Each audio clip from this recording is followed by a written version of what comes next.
Selamat malam Bapak Ibu sekalian semuanya, apa kabar? Kita mulai aja Bible study kita. Mari kita berdoa. Bapa kami yang di surga, terima kasih buat malam hari ini. Kalau sebentar kami mau mulai jam Bible study kami, biarlah Engkau yang tutup bungkus dan berkati. Tolong Tuhan, Kau yang pimpin, Kau juga yang berikan hikmat untuk Maira dalam membawakan Bible study ini. Dan biarlah kami juga yang ikut bisa belajar ya Tuhan. Bukan hanya sekedar mendengar, tapi juga bisa belajar bagaimana melakukan firman dengan baik. Di dalam nama Yesus Kristus kami berdoa dan mengucap syukur. Haleluya. Amin. Selamat malam Bapak-bapak dan Ibu-ibu. Selamat Selamat malam. malam. Selamat malam. Pada malam hari ini kita akan belajar bersama-sama dari satu bagian firman Tuhan. Kita buka di dalam Keluaran pasal yang ke-30 ayat 11 sampai ayat yang ke-16. Keluaran pasal 30 ayat yang ke-11 sampai ayat yang ke-16. Bapak Ibu boleh memperhatikan di Alkitabnya masing-masing. Saya akan membacakannya untuk kita. LAI memberi judul perikop, yaitu mengenai uang pendamaian. Tuhan berfirman kepada Musa, apabila engkau menghitung jumlah orang Israel pada waktu mereka didaftarkan, maka haruslah mereka masing-masing mempersembahkan kepada Tuhan uang pendamaian karena nyawanya pada waktu orang mendaftarkan mereka, supaya jangan ada tulah di antara mereka pada waktu pendaftarannya itu. Inilah yang harus dipersembahkan tiap-tiap orang yang akan termasuk orang-orang yang terdaftar itu. Setengah shikal ditimbang menurut shikal kudus. Shikal ini 20 gera beratnya. Setengah shikal itu persembahan khusus kepada Tuhan.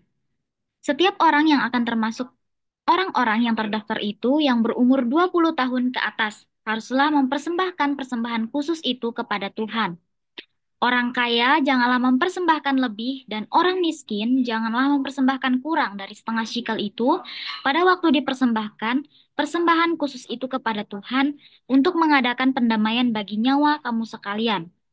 Dan haruslah engkau memungut uang pendamaian itu dari orang Israel dan menggunakannya untuk ibadah dalam kemah pertemuan, supaya itu menjadi peringatan di hadapan Tuhan untuk mengingat kepada orang Israel dan untuk mengadakan pendamaian bagi nyawa kamu sekalian. Amin untuk pembacaan firman Tuhan. Nah, kita lihat dalam Keluaran pasal 30 ayat 11 sampai 16. Kita lihat latar belakang dari bagian ini adalah Tuhan itu memberikan perintah kepada Musa mengenai bagaimana pencatatan jumlah orang Israel dan pembayaran uang pendamaian sebagai bagian dari sensus bangsa Israel. Perintah ini tuh berkaitan dengan bagaimana umat harus memberikan persembahan tebusan jiwa agar tidak tertimpa tulah saat sensus dilakukan. Dan perintah ini diberikan di tengah-tengah instruksi mengenai peraturan ibadah di kemah suci, khususnya di dalam konteks pentahiran dan pendamaian. Sensus yang dilakukan itu bukan sekadar pendataan jumlah orang Israel, dan setiap orang harus menebus dirinya melalui pembayaran perak sebagai tanda bahwa hidup mereka adalah milik Tuhan. Dan kondisi bangsa Israel pada saat itu, Bapak Ibu, adalah bangsa Israel pada saat itu sedang dalam masa transisi, yang dimana sebelumnya mereka adalah budak di Mesir, dan kini mereka dalam masa perubahan menjadi umat Tuhan yang kudus. Nah, tetapi dalam masa transisi itu, Apa-apa. mereka masih sering memberontak dan tidak percaya kepada Tuhan.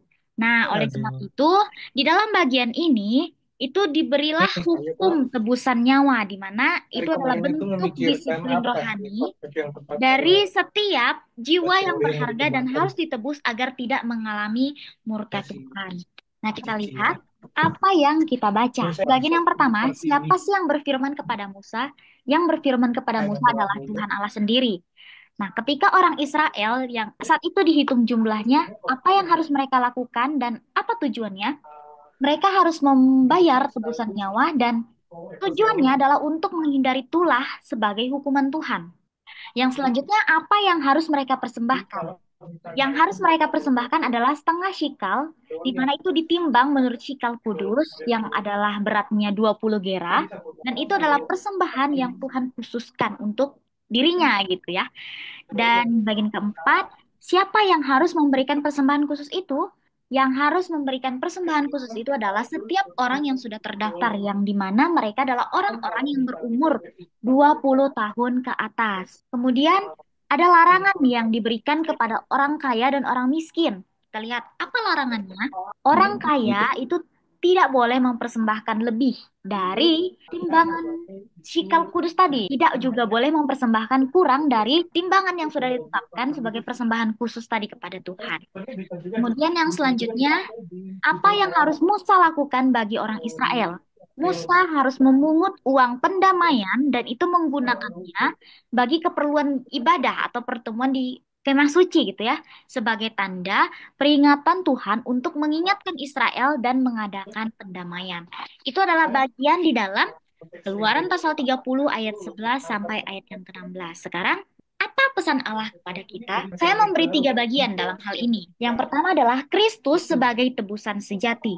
Kita lihat di ayat yang ke-11 dan ayat yang ke-12. Tapi sini saya tulis ayat 12 saja. Di mana di ayat yang ke-12, di sini dikatakan bahwa apabila engkau menghitung jumlah orang Israel pada waktu mereka didaftarkan, maka haruslah mereka masing-masing mempersembahkan kepada Tuhan uang pendamaian karena nyawanya. Pada waktu orang mendaftarkan mereka, supaya jangan ada tulah di antara mereka pada waktu pendaftarannya itu. Kita lihat di bagian ini adalah pengakuan bahwa hidup kita adalah milik Tuhan. Pengakuan bahwa hidup kita adalah milik Tuhan. Sensus itu harus membayar tebusan nyawa, di mana tebusan nyawa ini tuh adalah suatu tanda untuk menunjukkan bahwa manusia itu hidupnya bukan miliknya sendiri lagi, tetapi sudah menjadi milik Tuhan. Dan ini merupakan suatu pertanggungjawaban manusia sebagai umat Tuhan. Kita lihat, manusia kalau secara alami itu tidak layak gitu ya untuk berperang dalam pasukan Allah. Maksudnya ketika kita sebagai diri manusia yang jasmani ini tuh sebenarnya tidak layak gitu ya untuk dikatakan sebagai umat Tuhan gitu ya. Oleh sebab itu, kita harus mengalami transisi, kita harus mengalami perubahan gitu ya. Dan di situ kita lihat perubahan yang terjadi dalam hidup kita itu ketika kita mengalami Kristus sebagai tebusan sejati kita. Nah, inilah yang dilambangkan oleh perak pendamaian atau bayaran untuk tebusan nyawa ini. Bapak Ibu, tebusan sejati tadi itu menunjuk kepada karya keselamatan dari Tuhan Yesus Kristus. Nah, kita lihat gitu ya. Tebusan nyawa itu adalah karya keselamatan dari Allah Bapa dalam pribadi Yesus Kristus bagi umat manusia. Kemudian, tebusan nyawa ini juga merupakan satu bentuk ketaatan umat Israel supaya mereka bisa menghindari tulah akibat dari sensus. Kemudian, ini juga menunjukkan tentang kesetaraan manusia. Ini juga mendukung ibadah kepada Tuhan. Jadi, tebusan nyawa itu sangat penting gitu ya sebagai tanda kita atau tanda bahwa orang Israel pada saat itu adalah milik Tuhan. Dan itu juga relevan buat kita sebagai anak-anak Tuhan di masa sekarang gitu ya. Apa sih tanda kita sebagai miliknya Tuhan gitu? Yaitu tadi, kita sudah mengalami Kristus sebagai tebusan kita. Kita sudah didamaikan oleh perak pendamaian, oleh bayaran tebusan nyawa, dan itu melalui kematian Kristus di kayu salib. Nah, itu tadi bagian yang pertama di ayat yang ke-12, di mana mereka harus mempersembahkan uang pendamaian sebagai tanda tebusan nyawa.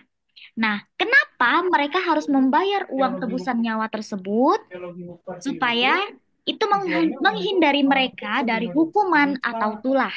Bapak Ibu, itulah di dalam Keluaran pasal 30 ayat 12 ini tuh menggunakan bahasa Ibrani yaitu Negev yang artinya adalah terpukul kalah karena bencana atau kehancuran gitu ya. Ini juga bermakna bahwa ketidaktaatan kepada Tuhan itu memiliki konsekuensi dan ini menyadarkan kita bahwa kita adalah miliknya dan kita hanya perlu taat kepada perintahnya. Sekarang pertanyaannya, apa sih bedanya tulah yang ada di ayat 12 ini sama tulah yang dialami oleh bangsa Mesir pada saat itu? Tulah yang dialami oleh bangsa Mesir pada saat itu adalah tulah yang diakibatkan karena pemberontakan mereka, karena ketidaktaatan mereka kepada Tuhan, dan karena Tuhan memang ingin menjatuhkan hukuman kepada mereka karena perbuatan yang mereka lakukan. Dan itulah yang di bangsa Mesir terima itu menggunakan bahasa Ibrani itu makah, artinya pukulan langsung dari Tuhan sebagai bentuk penghakiman langsung. Tetapi tulah yang di ayat 12 ini merupakan tulah Negev, yang artinya hukuman dari Tuhan yang bisa terjadi ketika aturan yang Tuhan tetapkan itu dilanggar oleh umatnya. Nah, Bapak Ibu, tulah di sini itu ditunjukkan kepada bangsa Israel sendiri. Dan ini bertujuan untuk menegaskan bahwa nyawa setiap orang itu adalah milik Tuhan. Dan mereka harus menebusnya agar mereka sendiri tidak terkena hukuman. Dan hukuman di sini itu adalah hukuman yang bersyarat, Bapak Ibu, di mana itu akan terjadi jika mereka tidak membayar tebusan dan ketika mereka menghindari ketaatan. Makanya Tuhan menyampaikan bahwa di bagian sebelumnya mereka harus membayar tebusan nyawa supaya mereka kena tulah. Dan itu adalah syarat supaya mereka tidak mendapatkan hukuman tadi. Karena Negev adalah hukuman dari Tuhan yang bisa terjadi jika aturan atau syarat itu dilanggar. Nah, itu adalah di bagian yang pertama dalam hal Kristus sebagai tebusan sejati, di mana Kristus adalah penebus kita yang sejati, dan kita harus memberi diri kita sebagai milik Tuhan. Kita harus menunjukkan diri kita dalam ketaatan kita kepada Tuhan. Itu bagian yang pertama. Kemudian, di bagian yang selanjutnya itu adalah persembahan dan tanggung jawab di dalam ibadah. Di ayat yang ke-13, di sana dikatakan, inilah yang harus dipersembahkan tiap-tiap orang yang akan termasuk orang-orang yang terdaftar itu. Setengah shikal ditimbang menurut shikal kudus. Shikal ini 20 gera beratnya. Setengah shikal itulah persembahan khusus kepada Tuhan. Nah, kita lihat. Setengah shikal itu adalah jumlah untuk tebusan jiwa. Jadi yang harus orang Israel bayar pada saat itu adalah setengah shikal. Nah, shikal kudus itu memiliki makna bahwa itu adalah ukuran standar resmi di dalam bait suci, di mana pembayaran ini itu memiliki makna rohani, bukan hanya sekedar transaksi ekonomi. Itu berarti shikal kudus adalah shikal yang sudah ditetapkan atau khusus dipersembahkan kepada kemah suci atau kepada bait Allah gitu ya. Apa yang menjadi makna dari bagian ini, Bapak Ibu? Maknanya adalah Tuhan itu menghendaki ukuran yang tepat dan ukuran Allah itu tidak terlalu tinggi. Dari yang saya searching gitu ya, gera itu adalah satuan terkecil dalam sistem timbangan kuno Israel. Kalau satu shikal itu sama dengan 20 gera, berarti setengah shikal itu sama dengan 10 gera, setengahnya gitu ya. Nah, yang menjadi relevansinya buat kita adalah bagaimana kita itu mau memberi bukan soal jumlah besar atau kecil, tapi soal ketaatan dan hati. Di mana hal yang paling utama itu adalah kita mau mempersembahkan hidup kita yang adalah milik Tuhan sebagai persembahan yang kudus dan itu adalah ibadah kita yang sejati. Jadi, di sini yang mau ditekankan adalah bukan soal berapa banyaknya, bukan soal berapa besarnya, tetapi bagaimana kita mau konsisten memberi kepada kerjaan Tuhan. Dan juga ini berarti bukan hanya tentang uang, tapi tentang bagaimana kita mau memberi diri sepenuhnya kepada Tuhan sebagai persembahan hidup yang kudus dan itu adalah ibadah kita yang sejati. Itu di ayat yang ke-13 sebagai persembahan. Nah, selanjutnya di ayat yang ke-14.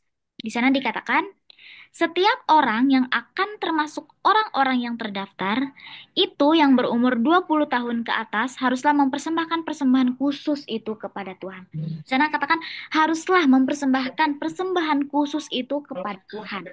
Apa maknanya dari ayat ini? Maknanya bahwa ketika orang sudah menginjak umur 20 tahun gitu ya, ini artinya sudah dewasa dan menandakan tanggung jawab orang dewasa dalam komunitas. Tetap yang diinginkan adalah mereka bukan yang pasif tetapi aktif gitu ya. Bapak Ibu, umur 20 itu kalau di masa sekarang itu ya tentunya itu adalah umur peralihan di mana dari anak-anak ke dewasa gitu ya. Nah, begitu juga dengan orang Israel pada saat itu. Kenapa ditetapkan umur 20 gitu ya? Karena umur 20 itu sudah bisa dikatakan dewasa dan Tuhan mau orang Israel itu punya kepekaan supaya mereka bisa siap melayani, supaya mereka bisa menjadi umat yang baik, di mana di awal tadi Tuhan menginginkan mereka menjadi umat yang kudus, maka di sini di ayat yang ke-14 semakin menegaskan lagi bahwa orang-orang yang berumur 20 tahun itu memiliki makna bahwa mereka sudah seharusnya dewasa. Dan ini menandakan mereka punya tanggung jawab yang besar. Nah, saya coba lihat di Alkitab, ensiklopedi masa kini gitu ya.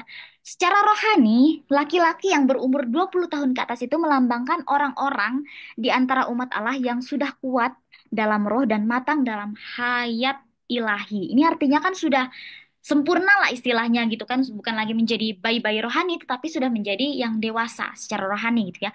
Makanya Tuhan mau menegaskan bahwa mereka harus punya tanggung jawab, harus bisa memegang tanggung jawab mereka dan mereka akan tetap aktif dalam pelayanan. Itu tadi masuk ke bagian persembahan dan tanggung jawab di dalam ibadah. Nah, sekarang yang ayat ke-15 itu masuk ke dalam hidup yang diberikan untuk Tuhan. Di mana di ayat yang ke-15 disampaikan bahwa orang kaya janganlah mempersembahkan lebih dan orang miskin janganlah mempersembahkan kurang dari setengah shikal itu pada waktu dipersembahkan persembahan khusus itu kepada Tuhan untuk mengadakan pendamaian bagi nyawa kamu sekalian.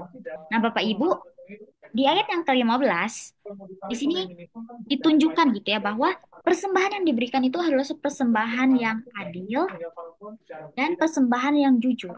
Kenapa dikatakan adil? Karena di bagian ini dikatakan bahwa orang kaya itu jangan mempersembahkan lebih, tetapi orang miskin juga jangan mempersembahkan kurang. Ini adalah artinya adalah adil gitu ya, sama rata, di mana anugerah Tuhan dan keselamatan itu tidak memandang kaya atau miskin, Bapak Ibu. Dan di sini juga mengajarkan tentang keadilan di hadapan Tuhan, supaya orang yang kaya itu tidak sombong dan membanggakan diri sendiri, karena mereka juga perlu Tuhan. Dan orang miskin juga tidak merasa rendah, karena Tuhan juga siap menerima mereka, bahkan senang menerima mereka gitu ya, sebagai orang-orang yang berkekurangan. Jadi di bagian ini kita lihat bahwa maknanya adalah Tuhan tidak memandang kaya atau miskin, tapi Tuhan memandang bagaimana mereka mau tetap taat mengikuti apa yang Tuhan perintahkan. Kemudian yang selanjutnya, ini adalah endingnya, di mana ayat yang ke-16, dan haruslah engkau memungut uang pendamaian itu dari orang Israel dan menggunakannya untuk ibadah dalam kemah pertemuan, supaya itu menjadi peringatan di hadapan Tuhan untuk mengingat kepada orang Israel dan untuk mengadakan pendamaian bagi nyawa kamu sekalian. Nah, ini adalah pesan yang Tuhan sampaikan kepada Musa. Tuhan bilang, dia harus memungut uang pendamaian itu dari orang Israel, kemudian menggunakannya untuk ibadah dalam kemah pertemuan. Ini kan bermakna bahwa Musa yang adalah pemimpin umat Israel itu tadi diberi tanggung jawab untuk mengelola persembahan itu, Bapak Ibu. Nah, sama halnya dengan kita juga gereja masa kini gitu ya. Di gereja itu ada orang-orang yang dipercayakan untuk mengelola keuangan gereja gitu ya, untuk bisa dipakai kepentingan gereja. Nah, begitu juga Musa diperintahkan Tuhan untuk bisa mengelola uang itu. Nah, maknanya adalah uang yang terkumpul dari itu tadi, uang pendamaian tadi, itu akan dipakai untuk ibadah di kemah suci.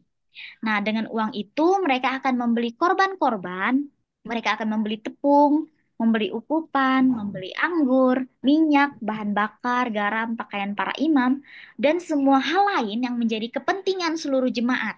Nah, kita lihat bahwa orang-orang yang mendapat keuntungan dari kemah suci Allah, di antara mereka harus rela membiayai pengeluaran-pengeluaran untuk kemah suci itu dan tidak menggerutu dalam penanggung biaya-biaya yang diperlukan dalam ibadah umum kepada Allah.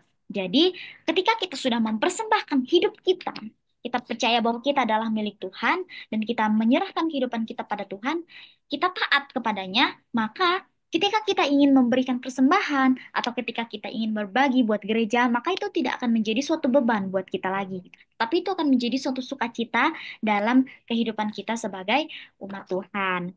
Nah, Bapak Ibu, apa yang menjadi kesimpulannya dari pembahasan kita pada malam hari ini? Kesimpulannya dari tiga bagian tadi, di bagian yang pertama adalah di mana Kristus adalah tebusan yang sejati, itu menyatakan bahwa hanya karena karunia, hanya karena anugerah Tuhan, kita dapat diselamatkan. Nah, ketika kita sudah diselamatkan, kita diwajibkan untuk mengikuti aturan Tuhan. Aturan Tuhan itu apa? Salah satunya adalah kita memberikan persembahan. persembahan yang sejati itu adalah hidup kita.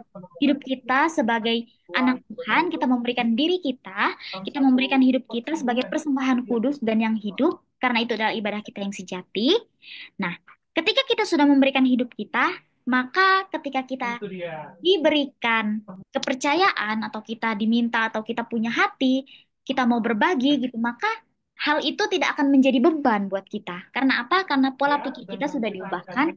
Saya mau taat dengan perintah Tuhan, saya adalah milik Tuhan, dan hidup saya adalah persembahan yang kudus buat Tuhan. Maka ketika saya mau berbagi atau ketika saya ingin memberikan persembahan kepada gereja gitu, maka itu bukanlah suatu beban, tetapi itu adalah bentuk ketaatan saya kepada Tuhan. Itu adalah rangkuman dari kayak kita pada malam hari ini. Jadi kesimpulannya, kita mau hidup terus di dalam Tuhan karena kita adalah miliknya Tuhan dan biarlah hidup kita bisa menjadi berkat selalu. Sekian pembahasan dari saya. Terima kasih. Mungkin ada yang mau ditambahkan? Mai, Ya, Om.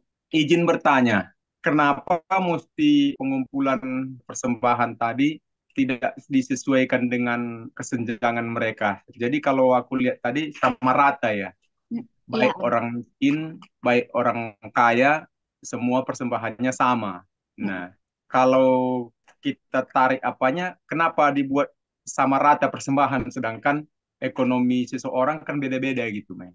Oh. Baik, Om. Terima kasih pertanyaannya. Saya coba menjawab. Kalau dari yang Maira cari tadi di buku tafsir, kenapa itu disamaratakan? Karena memang di ayat yang ke-13 kan dikatakan itu sudah persembahan khusus kepada Tuhan, di mana setengah shikal itu adalah persembahan yang kudus dan sudah ditetapkan gitu Om di bait di kemah suci itu. Jadi kenapa disamaratakan gitu ya? Kan mungkin si Musa ada rasa kasihan kali ya pada saat itu ya, orang miskin tidak mungkin bisa membayar segini, orang kaya mungkin bisa lebih atau bisa nalangin gitu ya. Tetapi di sini mau dilihat gitu ya, seberapa taat mereka sebagai umat yang Tuhan mau persiapkan menjadi bangsa yang kudus tadi. Nah, dan di sini maksud Tuhan juga memberikan itu sama rata, bukan untuk memberatkan atau bukan untuk biar orang kaya itu sombong gitu, tetapi memang Tuhan pengen mereka tuh punya hati, punya keinginan gitu untuk terus taat sama firman Tuhan gitu, Om. Kalau dari yang Mai cari tadi. Tetapi kalau masalah lihat dari ekonominya, Mai juga kurang tahu gitu ya, Om, gimana bisa sama rata atau gimana prosedurnya mereka di sana gitu. Gitu sih, Om. Kalau menurut Om Kalau gimana? kalau saya kan pikirnya tadi gini, Mai. Karena kerap kali dalam Alkitab selalu erat dikaitkan dengan budaya gitu ya. Misalnya gini, kalau di Karo itu budayanya kan gini, Mai. Kalau ada orang menikah gitu ya, Mai ya. Itu sudah ditentukan menurut budaya tertentu, tamat SMA budgetnya sekian gitu. Misalnya kalau dia menikah ya. Nah, artinya bahwa ada keterkaitan dengan budaya dan masing-masing daerah berbeda. Nah, mungkin di daerah Mei kita nggak tahu berapa uang maharnya kalau orang nikah gitu kan. Tapi diambil satu kesimpulan bahwa ketika kita ambil satu ketentuan untuk menentukan budget, dari budget itulah nanti dibagi-bagi buat keluarga-keluarga yang seharusnya dapat. Iya, misalnya kalau di Karo itu kan, Mei, katakanlah dari 1 juta gitu kan. Yang seharusnya dapat nanti uang mahar ini kan nggak orang tuanya aja, Mei. Ada saudara mamanya laki-laki, ada saudaranya keluarga yang harus dapat dari uang mahar itu. Maka ketika kita membuat satu ujungnya akan dapat ketentuannya. Maksudku gini, Mei. Apakah dengan setengah sikal itu tadi kita ambil satu ketentuan untuk penebusan salah dan siapa-siapa aja yang menerima tebusan ini gitu kan. Nah, jadi dapat nanti dia gitu. Kalau saya nggak salah, begitulah budaya. Nah, saya tidak tahu apakah Mai sudah menggali itu, kenapa mesti setengah sikal untuk keselamatan itu, dan kalau kita lihat kan biasanya yang membayar tebusan itu kan imam-imam. Nah, pasti ada keterkaitannya. Sementara kan Tuhan sebenarnya bisa kita bilang tanda kutip nggak butuh uang, nggak butuh sikal. Karena dia punya segalanya. Nah, mengapa mesti setengah sikal untuk keselamatan itu? Kira-kira begitu, Mai. Oke Om, terima kasih PR-nya. Mungkin Kak Ocha atau Bu Susan jawab. Misalnya gini, Mai. Contoh, kalau kita berbicara tentang persepuluhan, mengapa diambil persepuluhan untuk kita kasih untuk Tuhan? Sementara kalau kita pikir-pikir, 10% itu kita kasih untuk Tuhan, sebenarnya Tuhan nggak pakai uang itu kok. Jadi kemana perginya persepuluhan itu? Kalau kita lihat ke rumah atau perbendaharaan rumah Tuhan gitu kan, Heeh. ke situ perginya. Jadi supaya ada makanan di rumah perbendaharaan rumah Tuhan. Siapa sajakah yang mendapat uang persepuluhan ini di rumah Tuhan gitu kan? Ya, yang bekerja di dalamnya gitu. Nah, dibagi-bagi. Makanya tadi aku singgung, kenapa mesti setengah sikal itu gitu? Kemana dia perginya gitu? Itu aja sih, Mai. Oke Om, oke baiklah. Mama coba cari dulu ya Om. Ada yang mau Ya, ditanyakan lagi Om? nggak lah, Mai. Mai. Udah, is the best lah. Mantap. Baik, rekan-rekan yang masih mau bertanya, ada Koleo tuh, ada Melda tuh, yang bertanya tuh, yang menambahkan. Iya. Nambahin aja Om. Jangan ditanya. Jadi kalau udah dibayar dengan uang sikal itu udah damai lah ya, Maya. Bukan damai perpecahan Om, tapi supaya mereka tidak kena tulah tadi Om. Istilahnya kan gini, Maya. Kalau kita ada kesalahan, berarti kita berseteru dengan apa yang kita buat salah itu. Nah, jadi supaya kita tidak berseteru, supaya kita tidak menyimpan sakit hati, haruslah bayar dengan tebusan itu. Om, tapi kenapa Tuhan minta uang ya? Maksudnya di situ Tuhan mengharuskan uang pendamaian. Kenapa ndak yang lain gitu? Sama kayak Tuhan kan nebus kita kan dengan darah tuh, minta darah domba kah? Atau minta apa gitu.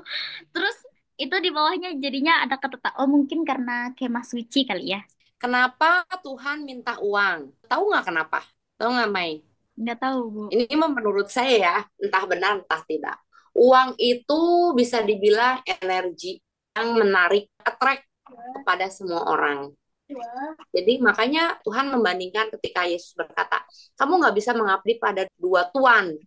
Dia nggak membandingkan dirinya sama setan ya, tapi dia membandingkan dirinya dengan mamon. Kenapa? Karena hanya ada dua yang bisa attract. Either kamu mencintai Tuhan atau kamu mencintai uang. Karena uang itu satu-satunya nilai nominal yang pasti. 100, 100. 200, 200. Contohnya yang itu aja ayat 15. Orang kaya janganlah mempersembahkan lebih dan orang miskin janganlah mempersembahkan kurang dari setengah sikal pada waktu dipersembahkan persembahan khusus itu kepada Tuhan untuk mengadakan pendamaian bagi nyawa kamu sekalian. Jadi kenapa uang yang dipakai? Karena uang itu punya angka yang pasti. Setengah sikal ya setengah sikal. Orang baik mau kaya mau miskin nggak bisa bilang bahwa kan kalau domba mah bisa aja ya domba besar, domba kecil, ukurannya bisa berubah kan. Nah, tapi kalau misalnya uang, exact angkanya segitu. 100.000 ya 100.000. 100.000-nya Maira sama 100.000-nya Om Yosua sama 100.000-nya Koyupi semua sama. Betul? Selama gambarnya Bapak Soekarno dan Muhammad Hatta, udah pasti 100.000. Ya kan? Dan gini, kenapa juga uang? Ketika kita menetapkan satu jumlah misalnya 100.000-nya rupiah, 100.000 rupiah. Walaupun kita pakai dolar, kita bisa convert, benar kan?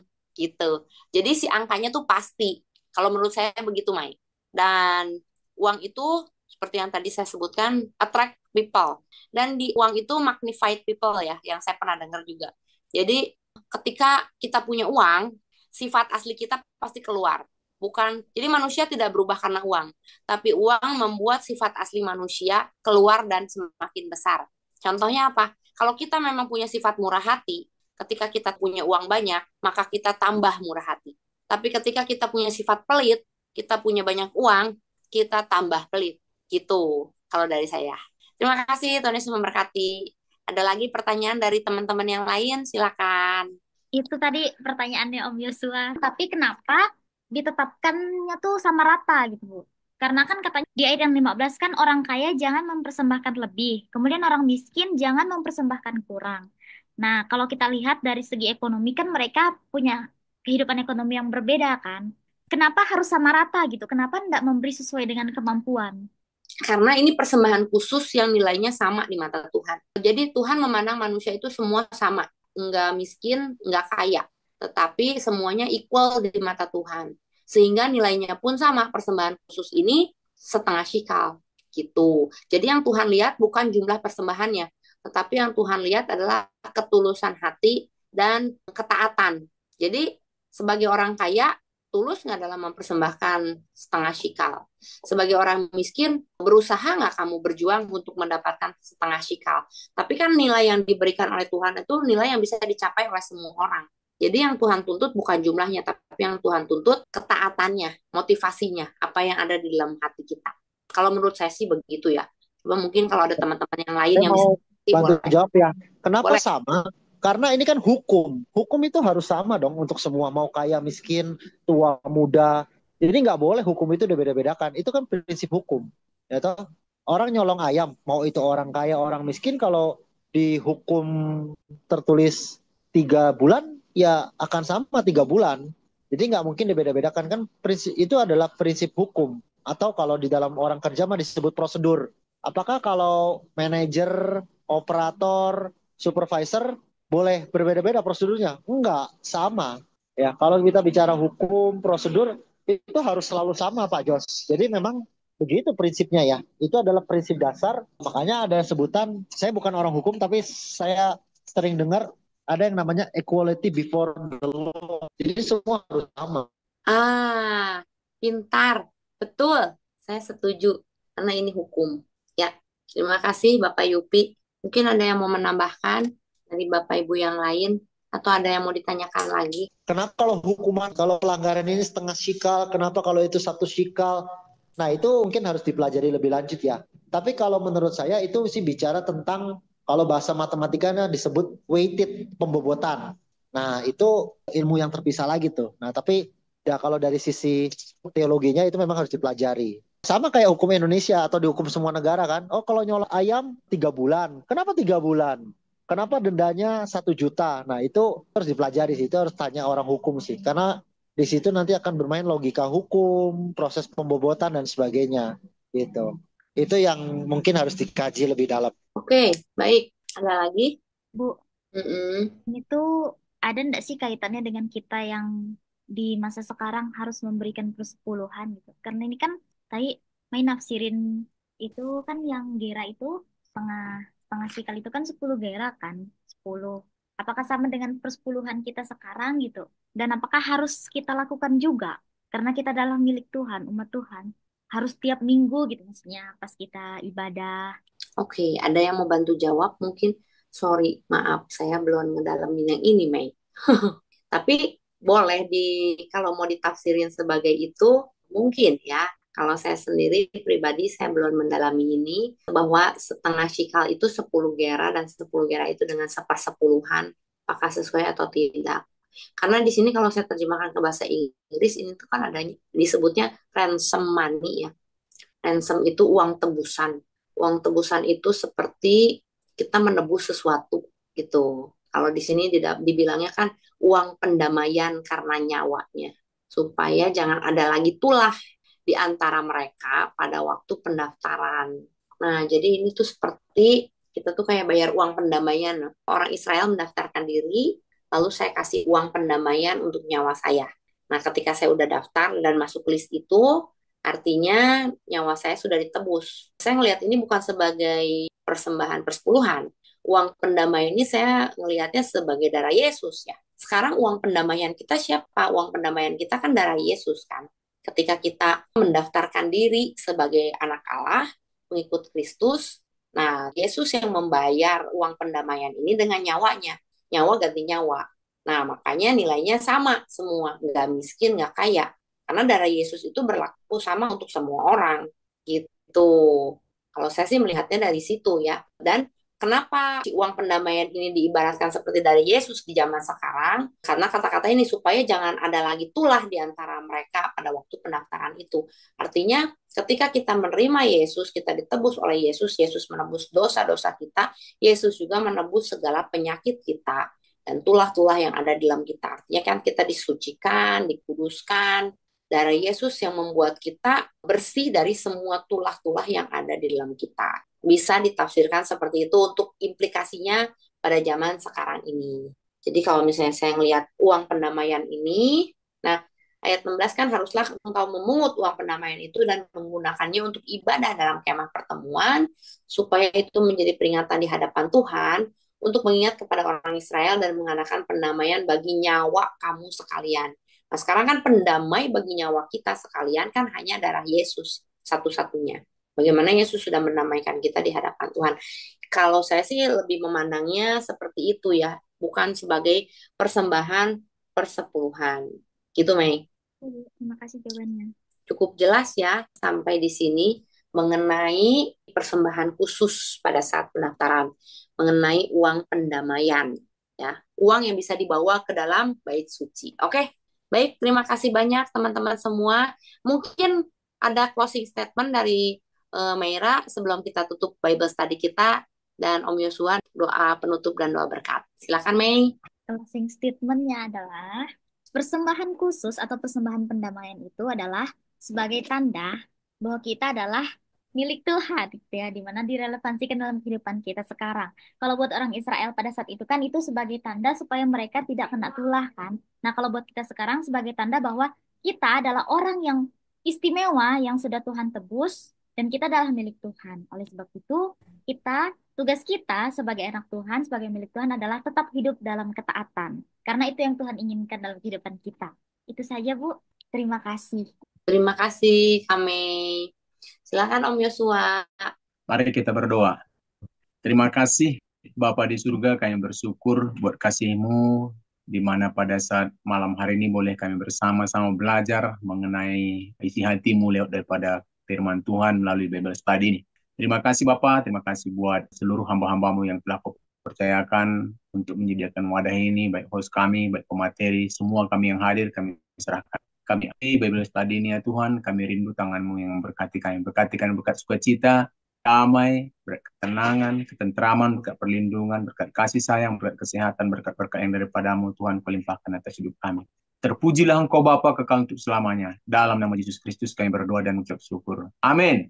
Amin. Baik, terima kasih banyak semua. Jangan lupa pencet like dan subscribe video ini ya. Dan juga jangan lupa di komen. Oke? Bye-bye.